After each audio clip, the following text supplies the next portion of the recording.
Aquí en la ciudad, queremos tener opciones de qué ver y sobre todo cuando hemos vivido momentos de tanta tensión, buscar la manera de renovar la esperanza de alguna manera, de alguna forma.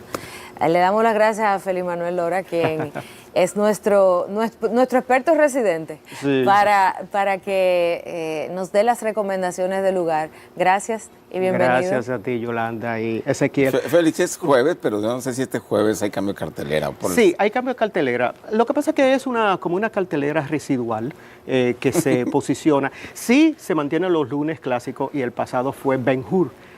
Y en el próximo lunes va a ser Los 10 Mandamientos en salas de cine. En salas de cine, Sí, una cartelera que está manteniendo Caribbean Cinema en los lunes clásicos y con películas más o menos de temporada. Que además se ven grandiosas en Claro. Recordemos que estas dos películas pertenecen a la época dorada del cine en los años 50, cuando tenía que competir con la televisión. El cine se hizo mucho más grande, con el CinemaScope. Y entonces estas dos películas pertenecen a esa etapa dorada del cine hollywoodense. ¿Y para este fin de semana qué tenemos? Bueno, Yolanda hablaba lógicamente, de las semanas que tuvimos bastante pesadas.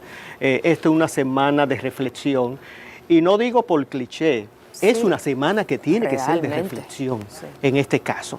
Y traje 3 historias que la exploración del tema de la vida y la muerte en el cine puede ser una experiencia enriquecedora y reflexiva.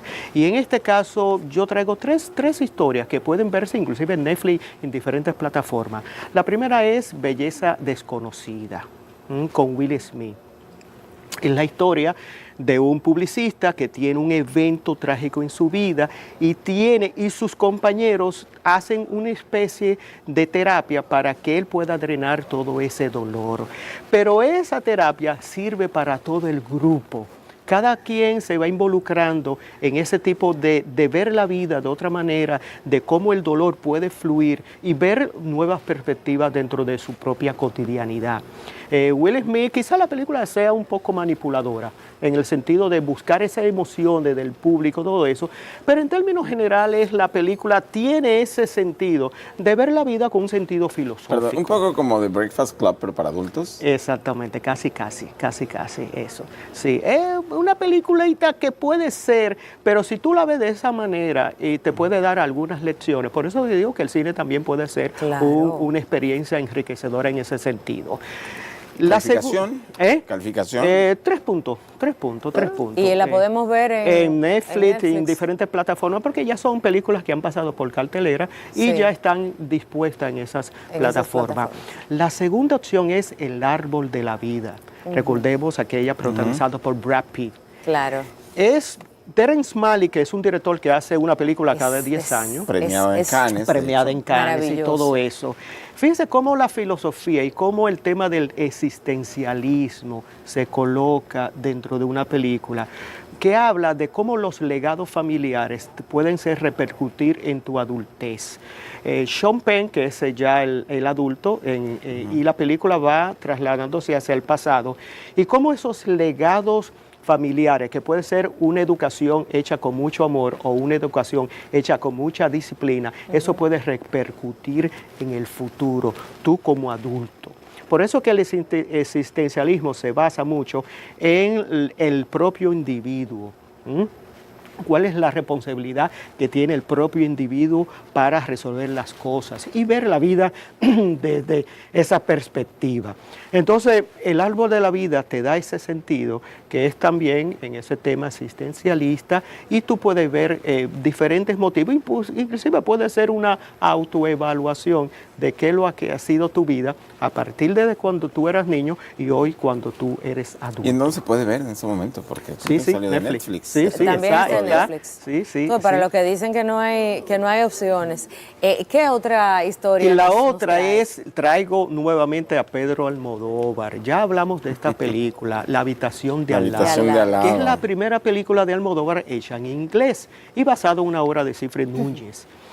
Esta película es la historia de dos mujeres que se reencuentran, fueron compañeras de trabajo, se reencuentran y una tiene ya una enfermedad terminal, periodista por cierto, una es una escritora y una periodista. Y este reencuentro de ellas dos van hablando precisamente sobre cómo ese es el proceso de la muerte, porque una tiene una enfermedad terminal. Y todo este proceso que va pasando es este reencuentro y cómo cada una ve la visión de la vida y de la propia muerte de manera diferente. Entonces, un Almodóvar completamente diferente. Sí, ya un Almodóvar de algunos colores, exactamente, símbolos, pero se mantiene, Almodóvar mantiene su estética, mantiene el uso de la paleta de colores, el rojo para hablar del amor, pero también para hablar de la muerte, el azul para hablar de la esperanza. Y Almodóvar mantiene esa estética en su visual como película. Y es, lógicamente, tenemos a Julianne Moore y tenemos a Tilda Swinton, dos grandes actrices que Almodóvar se apoya para descubrir y construir los personajes femeninos que tiene esta película. Yo estamos hablando prácticamente, o sea, hay actores pasajeros por ahí que pasan, pero son ellas dos. John Turturro pasa por ahí, que era un personaje muy de las películas de los hermanos Coen. Sí. Entonces, esta película, si la vemos desde esa perspectiva, vemos que le puede pasar a cualquiera. O sea, y hemos vivido precisamente con compañeros, con amistades, con familiares, hemos vivido también ese proceso. Y cuando tú juntas en dos amigas y ves esa perspectiva que tienen ambos, porque cada uno tiene una perspectiva diferente de lo que es la vida y la propia muerte, cómo lo asume en ese sentido. Y eso yo creo que lo que quiere dejar planteado. ¿Qué calificación le das? 4 puntos. Y es que no hay un mejor momento para hablar de la vida que cuando nos confrontamos con la realidad de la muerte y la partida. Exactamente. Y bueno, por eso que digo que esta semana es una semana de reflexión, no por cliché, tiene que ser una semana de reflexión, de uno tiene que ver qué es la vida realmente. Claro sí. Y ese existencialismo que está dentro de todas las películas. Gracias, Félix. Vamos a poner en pantalla los contactos y redes sociales de Félix Manuel Lora, nuestro crítico de cine, para que todos aquellos que están interesados en el séptimo arte puedan comunicarse con él.